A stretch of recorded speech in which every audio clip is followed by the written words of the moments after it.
So this hive is kind of more of the same. We're not gonna dig down deep into it, but it's got about 40 pounds of honey on it, which again, I'm kind of thrilled with on a year like this. This whole yard, since we have a lot of people coming into this bee yard, these are all of our super gentle golden Cordovan queens. They've done really well this year. I mean, most of them have about 40 pounds of honey on them. You know, you can see this one up here has a beautiful frame of capped honey that looks great.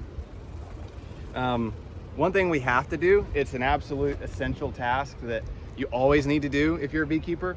You need to taste the honey to see if it's good or not. I mean, this is the you're going, of course it's good, it's my bees. This is the best part of beekeeping. You can go out to your bee yard and you can take a scoop of honey and taste it. Wow,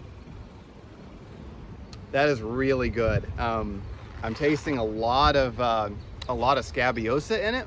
So if you're in north central Texas or North Texas, we have a lot of a plant called pincushion or scabiosa, and it almost gives the honey a bit of a fruity, citrusy taste, a bit, and I'm tasting a lot of that. You know, we also have a lot of Indian blanket or gaillardia, and it tends to give honey more of a really yellow color and a little more of a mild flavor. And then in South Texas, Southeast Texas, you've got a lot of Chinese tallow, and that tends to have just a bit of a stronger flavor, a little more pronounced. A lot of people call it robust, a little more of a robust flavor. But it's absolutely delicious honey.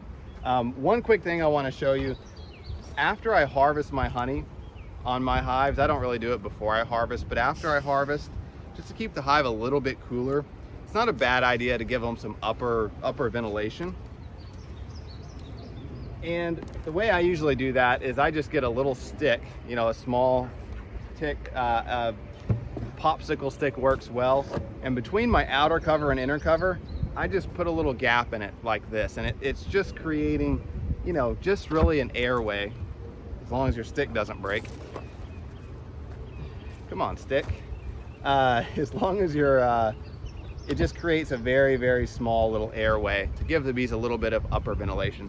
I only do this with strong hives because you don't want to create a robbing situation. If you've got a weaker hive, you know, that's just kind of an open invitation for robber bees to come in. So if you have any issues with robbing or you've got a weak hive, I don't do this too. But for a really strong hive with 2 boxes after I harvest honey, I like giving them a little bit of upper ventilation. I also sometimes just put a 3rd box on top of my hives after I harvest the honey and kind of let that 3rd box be dead air space, or space if the bees need it, and then I'll pull it off in the fall as we go into winter.